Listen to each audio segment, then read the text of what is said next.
when you're talking about fiber. You're probably going to get a decrease in blood sugar when you consume more of a chilled potato than a hot potato. The same for oats with overnight oats. So if you eat oats that are hot, freshly prepared, you're going to get some resistant starch, but by chilling, you can get 2 to 3 times the amount of resistant starch. Most people don't realize that I think it's around 90% of our serotonin is actually made in the gut. But don't confuse what gut serotonin level, those levels with the levels in the brain.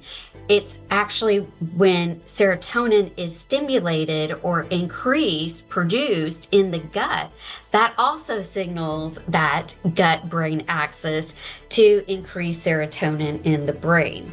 Don't step on the scale because the scale is not an indicator of our overall health. So just nix the scale when you're doing creatine and, think about how you feel.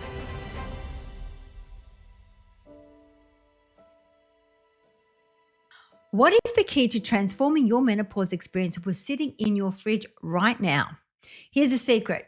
Cook your potatoes, oats, or rice, then cool them overnight. By morning, something remarkable has happened. That same food now contains resistant starch, a type of fiber that can reduce inflammation, stabilize your blood sugar, and even help restore the hormones that govern your mood. So, in today's episode, registered dietitian Dr. Mindy Patterson reveals how this simple practice is changing the way women move through perimenopause and menopause. Her research on gut health shows that your microbiome, that living ecosystem inside you, is the missing link between what you eat and how you feel. So if your body feels like it changed overnight, this conversation might help you understand why and show you how to nourish it back into balance. So enjoy. Well, hello, beautiful souls. I have another amazing guest for you. We have the most amazing Mindy Patterson from Texas. Welcome to the show. Or Houston, Thank you so Texas. much. Houston, yes. Well, Houston. thank you so much. Yes, I'm so happy to be here. Well, and as I was explaining to you, we have menopause is a bit of a hot topic. And so I'm sure we're going to be unpacking lots of goodies out of that. But before we get started, Mindy, we always love to ask our guest, what inspired you to do what you do today?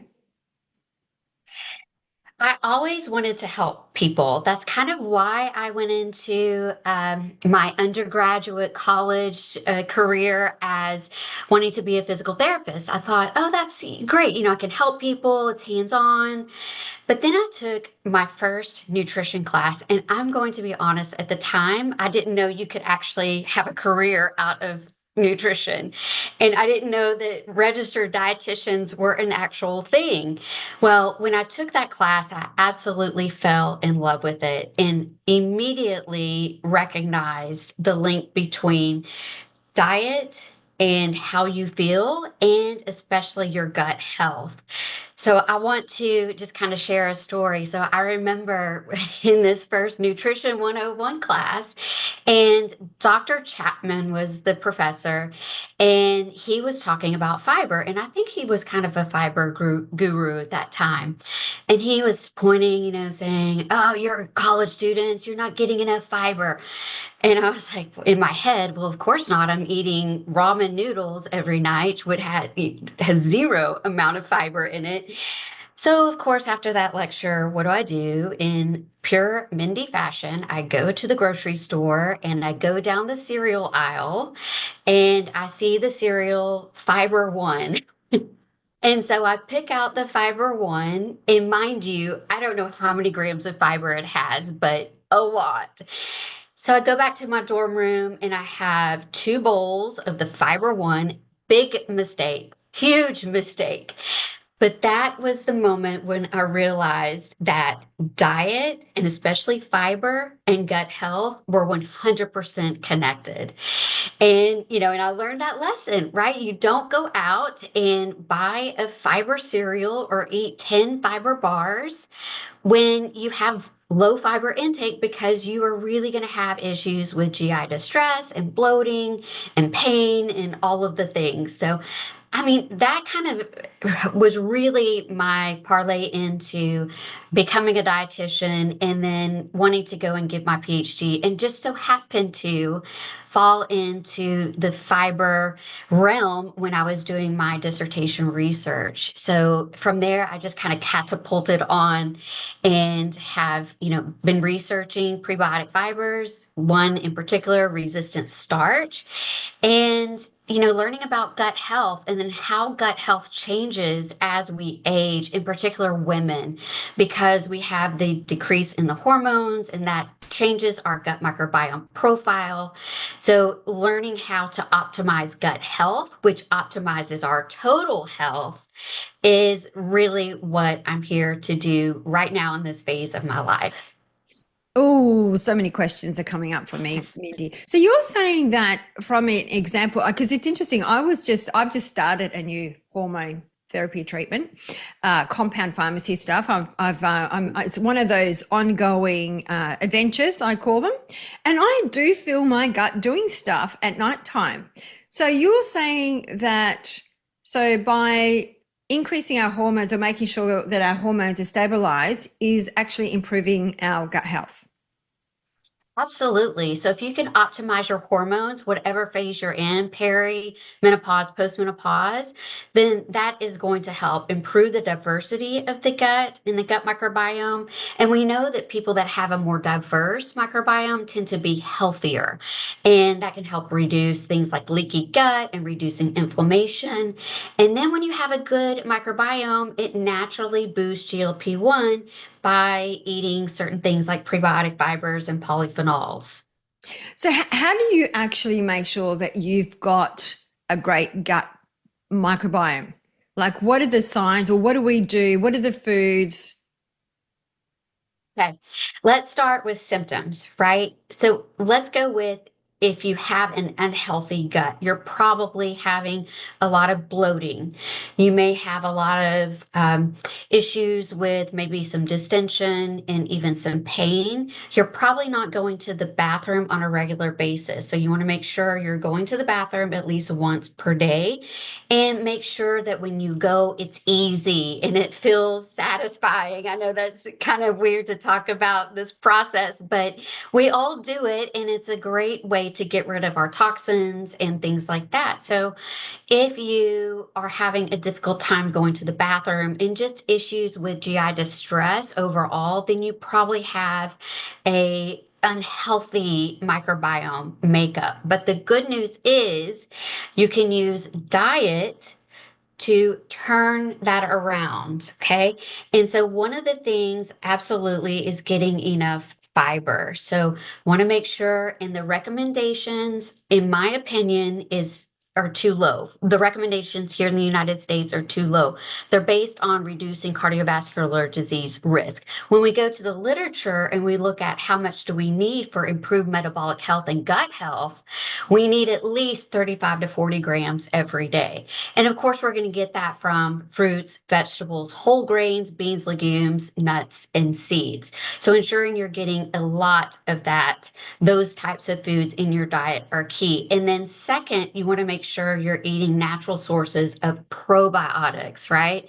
So probiotics are those live cultures. They're beneficial cultures that you get from yogurt and kefir and kimchi. Am I saying that right? Yes. Kefir. Kefir. Okay. I say kefir. Kefir. Okay. Yeah. I think there's different enunciations, but fermented foods are also really good. Kombucha. So you want to make sure you're getting those natural food sources of probiotics, live cultures in your diet. And then, of course, the fiber is going to feed those probiotics that are living in your gut, because you have to feed them the right foods in order for them to grow, proliferate, and do the things that they don't know that they're doing, like helping us with reduced inflammation, improved metabolic health, and boosting that GLP-1. So those are a couple of things. So fiber, of course, food first. As a dietitian, always promoting that. And then absolutely getting enough fiber. So the 35 to 40 grams of fiber every single day. It's interesting because I mean, I also do a lot. Anything I do, I'm right into health. I do a lot of research myself, and so I've stopped eating a lot of fruit. I used to eat a lot of fruit, but I've stopped because of the increase of glucose. And I've noticed the difference in just doing that, but it's not for everyone. And even with beans as well, like that used to. So I'm just sharing my own personal experience because, of course, I think it's a bit of a journey to find what works for you and what works against you. Like I definitely beans, they bloat me up. And so I stay away from them. So, and so it's interesting, like what are those recommended fiber? Because I know that, as we age, it seems to be a thing. I don't know if it's menopause or postmenopause, but I think it's for men and women. There is this thing that, it's not as regular. Like I speak to my mother about it, like, and I've heard it in that same kind of age group. It's kind of a thing with the gut. It becomes, harder and harder over time with digestion. And so this is all to do with the microbiome of your gut. A lot of it is, but you also have things like lifestyle. If people who exercise have a healthier microbiome profile than those that don't and are sedentary, then you look at medications, you look at fluid intake, you look at where you live. There are small environmental particles if you live in a polluted area that can go all the way in and impact your gut microbiome. I mean, it's just so many things. Genetics, of course. Were you breastfed when you were a child? Were you born vaginally or via C-section? I mean, the list kind of goes on and on and on. But the number one changer of the microbiome, if you feel like you do have issues with the bloating and distension, ideally getting enough fiber, that 35 to 40 grams, and then making sure you're getting those live probiotic cultures in every single day. And it's a daily thing. You have to keep populating your gut microbes so they can thrive and grow. So I love the fact that you even brought that up because I was saying I just came back from France, and when I'm in France, definitely, I mean, it's in the mountains in the Alps, so I guess it's a little bit different, but I don't experience the same things that I experience when I'm in Melbourne. And I think that Melbourne's kind of, I think it is definitely more polluted, but I've been saying that. I haven't done any research on it yet, but there is definitely placement has a massive impact on my this vehicle, from migraines to how I'm feeling energetically, how I'm sleeping, how my gut is feeling. So I'm glad that you brought that up because I haven't heard anyone talk yes. about it yet. So it's a thing. It's a thing. It's a thing. Wow. So talk about resistant starch. I mean, I don't know much about it, but I remember a friend of mine used to take potato starch, like the powder. And I'm like, I used to say, well, why don't you just eat potatoes? Why take potato starch? So I'd love to hear more about the resistant starch that you speak about. Okay, so resistant starch is a type of fiber, and it's found naturally in starchy foods, like you mentioned, potatoes, but also beans, legumes, things like corn tortillas have resistant starch. Oats, barley, quinoa, all of those have resistant starch. So, what it is, if you look at how starch is housed in a starchy food, it's combined, it's just sugar, glucose, inside of this starch granule. Okay, now when you think about when you cook a potato, for example, you are adding heat and water. So that allows for the starch granule to open up. And then when you eat the potato that is hot, right? Let's say it's mashed potato, then it's actually going to be more digestible because it's opened up and forms this little gel. So all of your enzymes can go in and break it down, and that contributes to your blood sugar. But when you take that potato that you cook, open up the gel, and let's say you chill it, it recompacts the starch, the glucose within the starch, in a different manner in which it becomes more resistant. So therefore, it resists the enzymes in your small intestine, so you don't get an increase in the blood sugar because there's no glucose being produced. The enzymes just can't penetrate it. So therefore, it goes into the large intestine where the microbiome, the healthy bugs, love to eat the resistant starch. And when they do that, they produce certain compounds that are very beneficial to us. So you're saying that I'm just trying to get this because I mean, I love potatoes and oats. So then if I cook it, but then let it cool down to then eat, that's better for me than cooking it and eating it hot. Correct.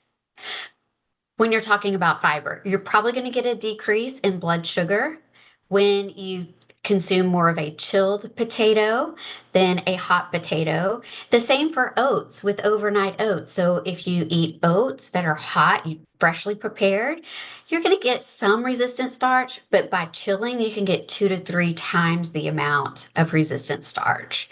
So the thing is, you have to kind of eat it chilled. Now, if you want to reheat in the microwave, you're still going to retain some of that resistant starch, but it's going to break down some of the resistant starch that was chilled. So it's kind of a happy medium. So we're better off preparing the oats and the quinoa and the mashed potato at the night time and then eat them during the day, not microwaved, you're saying, but we can heat them up. Right? Yeah, or Right. if you can, yeah. And so, okay, Yeah. that's interesting. That's the first time I've ever heard of that. That's interesting. So, talk us through the gut brain axis because I know that I don't think a lot of people realize that gut health shapes our hormones or the way that I think it has. There's a big link, right? With, like I know that, for example, when we're talking about gut brain axis, a lot of people that experience anxiety, depression, I'll put my hand up there for anxiety, depression, etc., has a lot to do with gut health.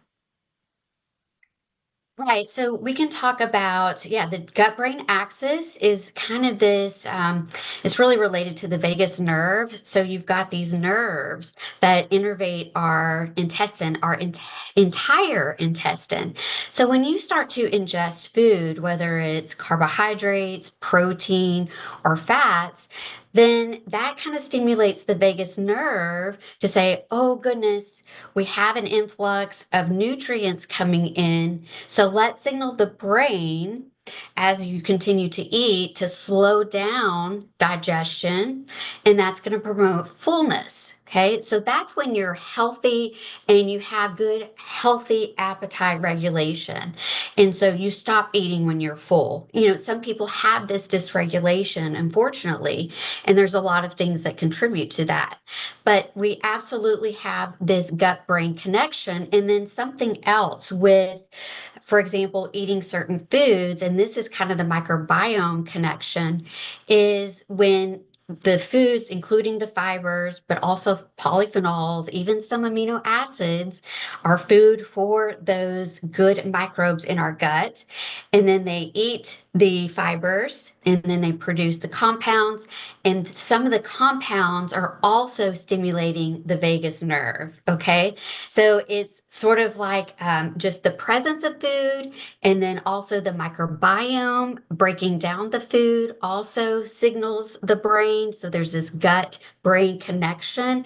And then we can also talk about serotonin. So most people don't realize that I think it's around 90% of our serotonin is actually made in the gut. But don't confuse what gut serotonin level, those levels with the levels in the brain. It's actually when serotonin is stimulated or increased, produced in the gut, that also signals that gut brain axis to increase serotonin in the brain.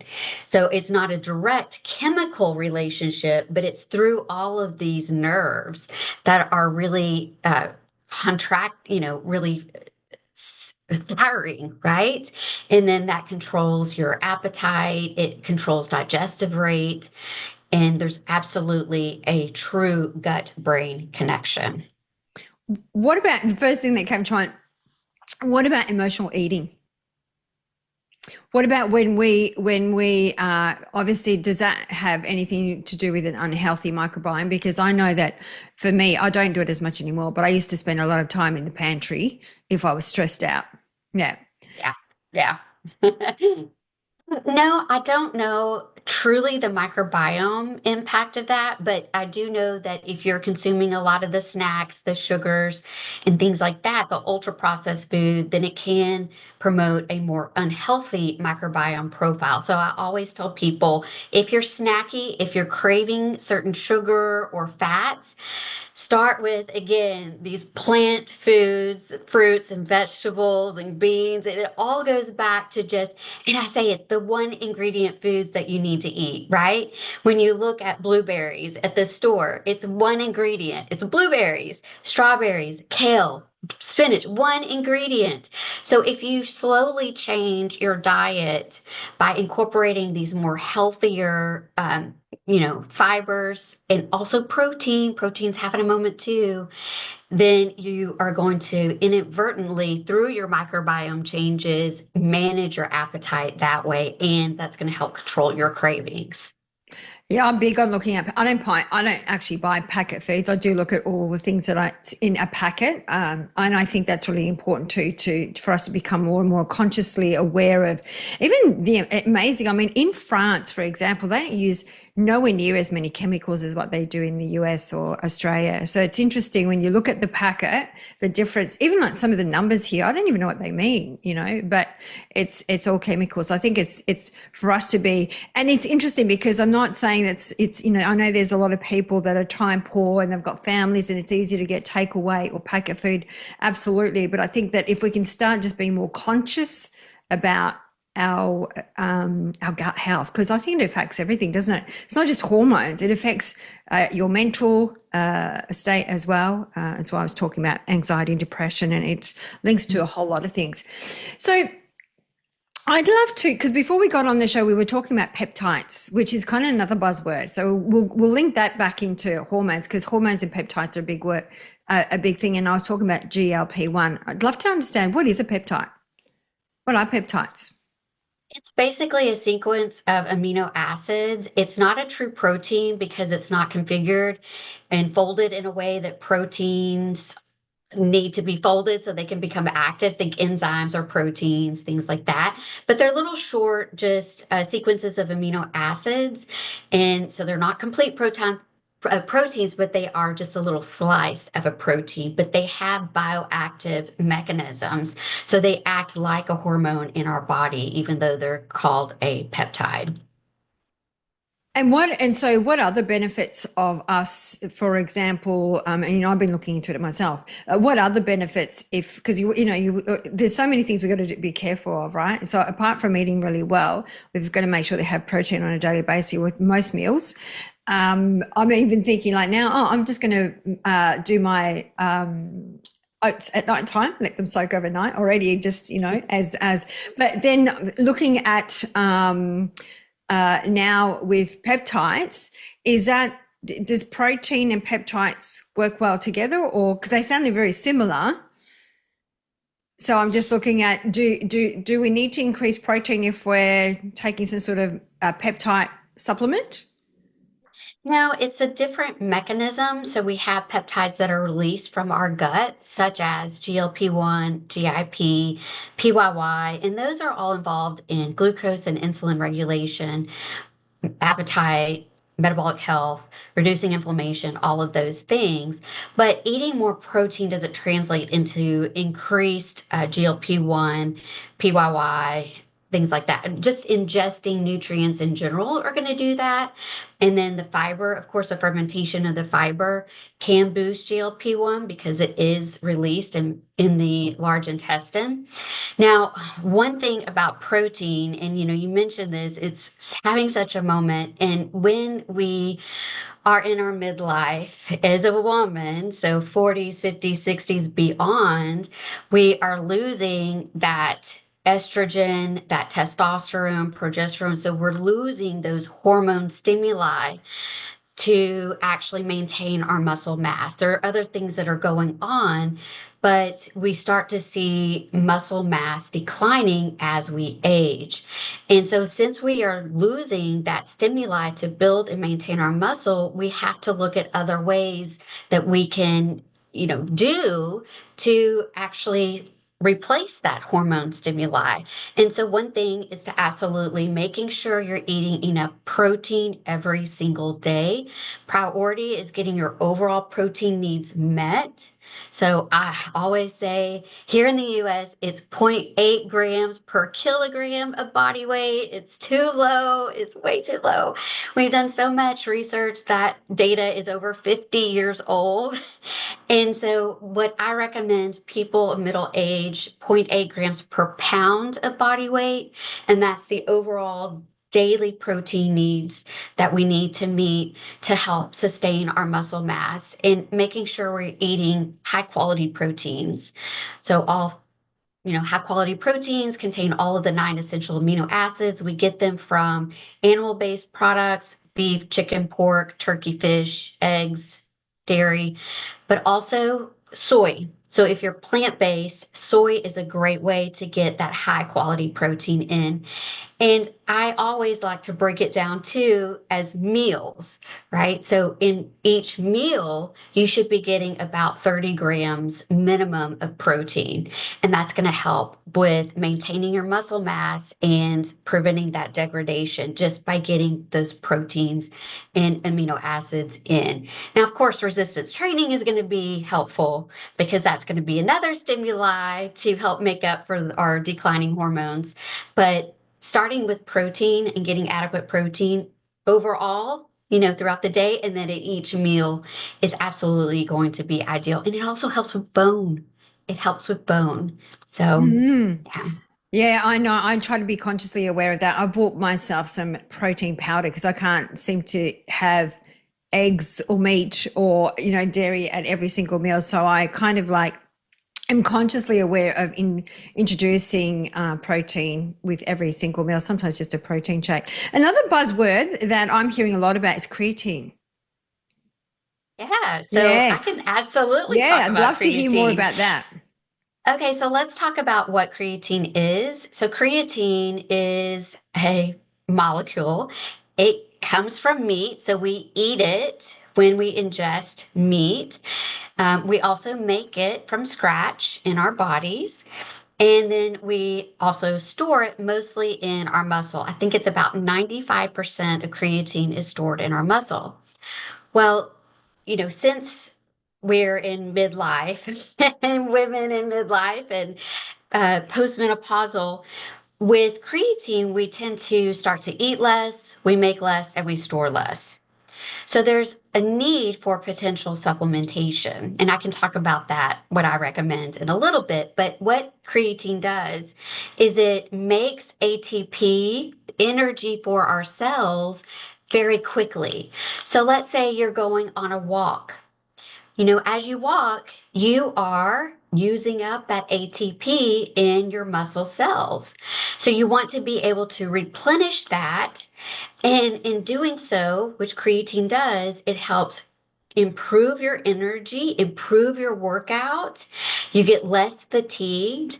So there's so many great things with creatine in midlife that can just help with simply providing more energy. And then also, what creatine does is it takes water from outside of the muscle cell and brings it inside of the muscle. And it sort of provides, hydration for that muscle cell. And that allows for us to recover better after our workout. So we're less sore, we're able to go and do another workout the next day and not be like, oh, I don't feel like going because I'm sore or I'm tired. And so there are a lot of benefits with creatine. And then lastly, before I talk about what I recommend, but there's some evidence that it helps with brain. And this is really important in postmenopausal women. There's some data coming out showing that even postmenopausal women, they have better cognition and they can focus better simply because they're regenerating that ATP in their brain cells and they're able to replenish that. So that is helping with some of that mental acuity. And then there's some evidence that it also impacts the serotonin system. So could potentially have decreases in anxiety and depression, but obviously more studies. And Catherine, there are literally no studies examining creatine intake in perimenopausal women, and there's maybe just 3 or 4 in postmenopausal women. So a huge research gap here that we have to fill in. And I'm sure Dr. Haver, I'm sure she talked about that. Perimenopause, even menopause, it's like this forgotten area of, research. We just don't know a lot, but we can extrapolate the data from what we know and say, we think this is going to happen. There's some evidence to show that this might happen.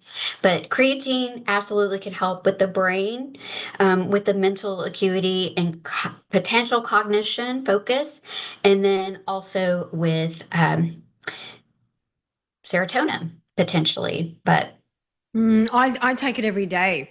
And it's interesting as you were saying that too. I just thinking my mother looks at what I've got, all the stuff in the kitchen. She goes, "Why do you take all this stuff?" And it's like, well, it's for brain health in general, postmenopause. And she said, "Well, when I spoke to my doctor about menopause, I'm past it." And I said, "You know what? We're never past it.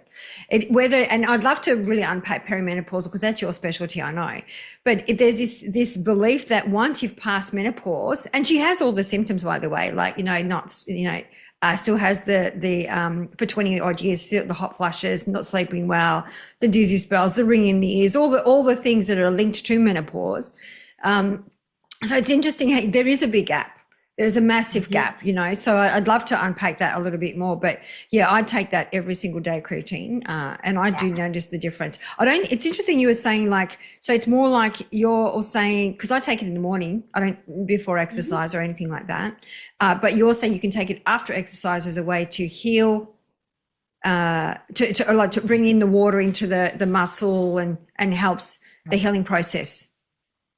right. So if you really don't have to worry about timing if you take creatine every single day in between 3 to 5 grams, but that has to be every day, even on days that you don't work out. Because what happens after about 2 to 3 weeks of continual intake of creatine, it saturates those muscles. So even if you take creatine in the morning and then you work out at 6 p.m., the creatine is going to be there regardless of when you take it because it's saturated in your muscles. And so it's ready to work. And now it does take that 2 to 3 weeks to kind of saturate the muscle cells. And I tell women always are so worried, oh, I'm going to retain water. I'm going to retain water. You probably will for a couple of weeks, but it's transient. It's very short lived. You're going to equal out after the 2 to 3 weeks. Don't step on the scale because the scale is not an indicator of our overall health. So just nix the scale when you're doing creatine and, think about how you feel. Are you stronger? Are you feeling more fit? Are you having better cognition? So think about those things instead of some number that really doesn't mean anything. Yeah, I'm glad you brought that up because I can't tell how many people are still, like you said, in middle age that weigh themselves every single day and live their life by the balance, which I don't have a scale, by the way. I got rid of it. I used to be a little bit like that maybe 20 years ago, but I don't do that anymore. But yeah, I do notice the difference. Now it has plateaued out a little bit with the creatine. So I did notice a little bit of a change in my body when I first started taking it, but now it's obviously I've immune to it. Like I think my body's used to it as well. What are some other things in your research? Because I know you do perimenopausal, and there's, so I was just trying to think of all the things that I wanted to really unpack, which was the creatine and the stuff that we spoke about, the GLP-1, peptides, kind of the buzzword. Um, the other thing as well I hear a lot about is collagen. Collagen is another one that, many people think and they do hacks, like all these quick hacks with collagen as a way to supplement. And for me, I'm really curious to find out, because now there's collagen powder. I'm hearing people doing a lot more bone broth as well now. I'm also seeing people are eating the bone marrow on toast, let's say. I know that's a bit next level, but yeah, it does. People say it's amazing. So I'd love to maybe unpack that a little bit about the collagen aspect, because I know as we evolve, as we age, our skin changes as well, the elasticity of the skin and so forth. So love to internal, external use of collagen. So I can turn, mostly the internal, what happens. So collagen is one of the most abundant proteins in our body. And like you said, it's found in our skin, our hair, our nails, in our joints, basically all over our body. And what it is, we make collagen from scratch in our body, just like we make creatine. But as we get older, that process tends to become very sluggish, and we start to lose anywhere from 1 to 2% of collagen every single year when we hit age of 30. There is some evidence to show that if you do collagen supplementation, and it has to do with two specific types of amino acids, hydroxyproline and hydroxylysine. So when we make collagen in our body, we have to make those in our body, hydroxyproline and hydroxylysine. And that process can be a little bit sluggish. We also need things like vitamin C and biotin for that process to occur. We have to have hydroxyproline and hydroxylysine to mature the collagen, to make sure it's strong and it becomes a fibril just like we want it to. And then it can get incorporated into the different body parts, right? And so that's important. But when we eat let's say food with collagen, or if we're taking a collagen supplement, that hydroxylysine and hydroxyproline are already going to be in there. So we don't have to worry too much about the hydroxylation of those amino acids when we're making collagen from scratch. So that tends to be, we kind of don't know the mechanism, and it kind of doesn't make sense to me either, because how do those amino acids find each other to make new collagen? But I think there's somehow they do find each other in our body and can build collagen from there. I do want to point out, and I'm sorry to bring this but I am a professor in nutrition, and so I was looking at one of the most recent papers, and it showed that those studies that involved collagen taken as a supplement, it didn't improve skin elasticity or wrinkles in the studies that were not funded by pharmaceutical companies. So we know that the pharmaceutical company studies tend to be, yeah, I know. They tend to be lower quality. They involve less people. But if you look at the true research, the high quality studies are showing really no impact on appearance with collagen intake. So it's not going to hurt you to take it. If you like it, then it's fine. It's just amino acid, so go for it. But that's kind of what one of the most recent papers showed. Yeah, I'm right there with you, Mindy. I mean, a lot of the stuff that I take is not FDA approved That's my choice, though. I do my own research. I'm not saying that that's what everyone should do. And I go by what my body tells me, what works for me. And I'm big on bone broth. I mean, it's good for your gut health. It's great for collagen, natural collagen. I don't take collagen supplements, but yeah, I think everyone should do their research before they take things. And like you say, there's also so much research coming out now. Like, I think a lot of the research is old research that we still have available to us. So I'd love to get into the whole hormonal topic, because I think that, as I said, is a big topic. It used to be when we had Claire Haver on the show years ago. This is before it was a thing, and now it's like blown up. Everyone's talking about menopause. So maybe let's unpack that, because there's perimenopause, there's menopause, there's postmenopause. I know your thing is perimenopause. What is perimenopause? Well, I don't know if we have a true definition of perimenopause. I think I can give you my own story. I wasn't feeling myself about a year ago, feeling tired, wasn't able to focus, and just had some issues. So I go and get my hormones checked. Zero detectable testosterone. And so that was a clue. So you can absolutely go get your hormones checked and see where you are. You may want to get your thyroid hormones checked as well, because there could be some weird overlap there. But you start to see that decline in hormones.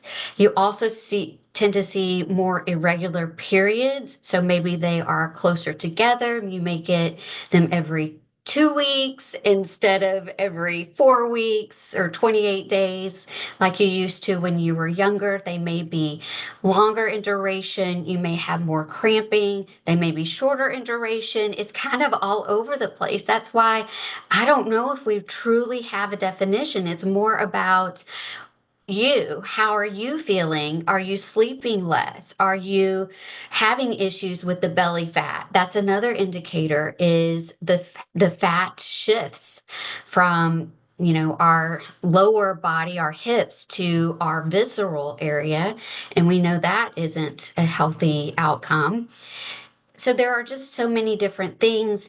I think the cognition was big for me, the brain fog, being in Zoom meetings and not remembering a person's name, and then getting off and thinking, Mindy, you knew that person. What is going on? And just kind of unexplained symptoms that you just kind of really just pick up on all of the sudden. And I think that's when you know that you're definitely in potential perimenopause. So it doesn't really matter what age, because I know I started in I think I started in my late 30s, and people were like saying to me, there's no way you could be going through menopause. And that was a long time ago. But the thing is, I think that you're right in saying that it's getting, I don't think there is an age bracket anymore. I think it's just a matter of getting your bloods done and check your estrogen, progesterone, testosterone, which is interesting. Testosterone is not accepted in all countries either, especially for women. Yeah, so I mean, it is, and it's really expensive. I don't know if it's the same in the US. Really? It's so expensive. Like a small tube here is about $110. Tiny small Yeah. tube. So I can tell you it's not covered by insurance, but I know the testosterone pellets here in the United States range anywhere between 300, 400, maybe 500, and that's going to last you about 3 months. But, before any of this, it has to be a conversation with your doctor, because you have to be clear, have a clear mammogram, clear pap smear, clear ultrasound, pelvic ultrasound, all of the things. You can't smoke. So just make sure, if you're considering hormone replacement therapy, that you absolutely must be cleared by your doctor. Why is that? Is that because it expands whatever is in the system? It's actually, if you have a polyp or a precancerous cell, it can exacerbate the growth of that cancer. So you have to be clear of any potential, you know, spot on your breast or any abnormal issue with your pelvic area, your cervix too. So you just have to be clear of any type of precancer. Yeah. And so it's not just, I mean, because I'm thinking also the things that I'm hearing more about, and I think that came out of Mary Claire Havers, some of her research. She was even talking about, I also get ear ringing in one ear, you know, and that's all. So the things where it's not just about the brain fog and not sleeping at night time and the body aches, but there's other things that come through, that have come through in the latest research, is even ear ringing and the dizzy spells, because of the ear ringing creates the imbalance. And there's so many, even like blood pressure as well. So it's interesting how I'm seeing a lot of my friends, sort of the same age group, all of a sudden on tablets for high blood pressure, but they're not on HRT. So, you know, and that's interesting because we share the data, we share the conversations, and, you know, I am on HRT. I have been for a while, and yet I'm not taking any tablets for blood pressure, all the other things that they're on. So it's really interesting to watch. We're all going through the same journey, but we're all on a different path to how I guess, you know, helping whatever's, you know, coming through our body. What are you seeing in I guess, in the work that you do? What are some other symptoms that people go through so they understand that that could be potentially they're going through menopause? It's not that they have actually high blood pressure. Or, and the other thing too is a lot of women, or some of the women that I know, are being put on antidepressants when really they're going through menopause. So I'd love to kind of unpack, what are you seeing in your research and the people that you work with? Yeah, so I don't necessarily research women in perimenopause because my area is gut health, but as a dietitian, I absolutely know a lot of the literature and what perimenopausal women should do to help maximize their hormones and minimize their symptoms. So there are some other things. Like I said, you have to take care of your gut. That's really important. And what we also see with declines in estrogen is we have to make up for that anti-inflammatory stimuli. So estrogen is a potent anti-inflammatory hormone, believe it or not. And when we start to see that decline, then inflammation levels start to creep up. And so I think calming that inflammation, I really feel like inflammation is kind of the root of everything that we are seeing, you know, prediabetes, dementia. I just feel like that inflammation is exacerbating all of those processes. And you can get a test, it's called CRP, it's a blood test, C reactive protein, and that's a good measure of the amount of inflammation that you have. And so if you have a level, I think it's over 3, then you need to calm it down. And of course, I'm going to say use diet first, feed your gut, because a lot of that inflammation is coming directly from your gut. It's also coming from adipose tissue. So that generates a lot of inflammation as well. So if you can, you know, again, let's, you know, optimize our muscle health, and that is going to increase our metabolic rate at rest. That's going to help keep our adipose tissue at bay. And so there's going to be a lot of, it's a trickle effect, right? So and of course, the fruits and vegetables, all of those are going to have anti-inflammatory properties. And don't forget EVOO, right? Extra virgin olive oil is full of polyphenols, and it's so good. You know, and we're actually doing a study looking at some inflammation in stroke survivors, and we're having them do shots of EVOO. So, you know, Yeah. there's some yeah. Yeah, it's interesting because, like, and that's that. Even my mother and I, we were talking about, that's her generation. Don't use too much oils, or don't use too much fat. I'm like, no, it's actually good. And I was saying, like, even like a shot of olive oil, virgin oil, extra virgin oil at nighttime also helps with a whole lot of stuff. What you were talking about, because gut health is a big thing in France. They talk about eating yogurt after your meals, they do colonics, all that kind of stuff. So when you're talking about gut health, there are some countries that just focus on that. Like, they're really big on, even like before you take an antibiotic, if you are put on antibiotics. It's interesting, the pharmacists in France have all the chemical stuff behind the counter and all the natural stuff in front.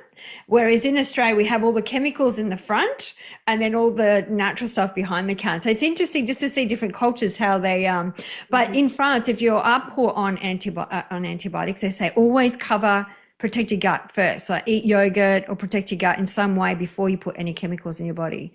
Have you heard that before? I've heard different theories. I've heard before, I've heard after. Just consult with your doctor because everybody's different. Why are you taking the antibiotic? Is it something for gut health? Then you may want to replenish with probiotics if you have an infection, like in your sinuses or something like that. Then probably the same. It's different for everybody, and there are different theories. And for example, cancer and going through radiation. So that can also be kind of challenging because in some instances, the probiotic may become a pathogen. So you have to kind of be careful with certain things and certain conditions and just consult with your doctor before that. But I think for the overall healthy person, getting the kimchi and the kefir, trying to get them in through the food sources versus a pill. And I'm really concerned about some of the probiotic pills that have just one strain because that strain can dominate and outgrow a lot of the other beneficial strains. So in some cases, that might actually make your gut less healthy. And that's why I always want to promote food first, kefir, kombucha, all of those things. And if you're taking a probiotic, then make sure there's a lot of strains in there. It just took me back to, I went and did a fast in Thailand for about 7 days. And even like some of the tablets, like the probiotics, even if they came in a capsule, I mean, everything was food based anyway, not food based or liquid. We were on a fast for 7 days, but even because they have a different class every single day, and so even now, even the capsules, I take the capsules, the powder out of the capsule, and put it in water or yogurt, and then have it because they were talking about how even if they're made out of gelatin, the capsules they don't always, they're not actually really good for your gut or your intestines or anything like that. So have you heard that as well with the actual capsules, the gel capsules? No, but you need for these probiotics to actually work, you need them to reach the large intestine. And so when you're selecting a probiotic, that's why you need to look at the billions. It needs to be billions of active life cultures. And it's usually on the label CFUs, colony forming units is what it's called. So you want to make sure that there's billions of colony forming units so they do reach your intestine. So that's important.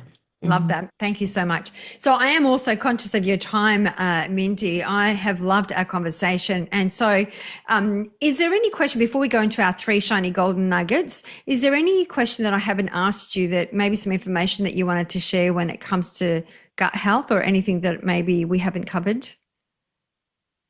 I don't think so. I think we No? covered a lot of ground today. Okay, amazing. All right. So we'll now go to our 3 shiny golden nuggets. We always love to wrap up with our 3 shiny golden nuggets, or 3 exercises or activities or something that you would like to leave with our audience today. Okay, so the first thing, I've been talking about getting a lot of fiber throughout this conversation. And in order to do so, eating the rainbow is a great way to get all of that fiber in. So if you go to the grocery store, the market, and you're thinking, oh, I don't know what to pick, what to select, pick what's in season because they are going to be the most nutritious, right? And then B, you want to make sure that you're eating the rainbow. So your plate should have some green, some orange, some yellow, purple, all of the colors. And don't forget beans and legumes. So, you've got the black beans, for example, that have color.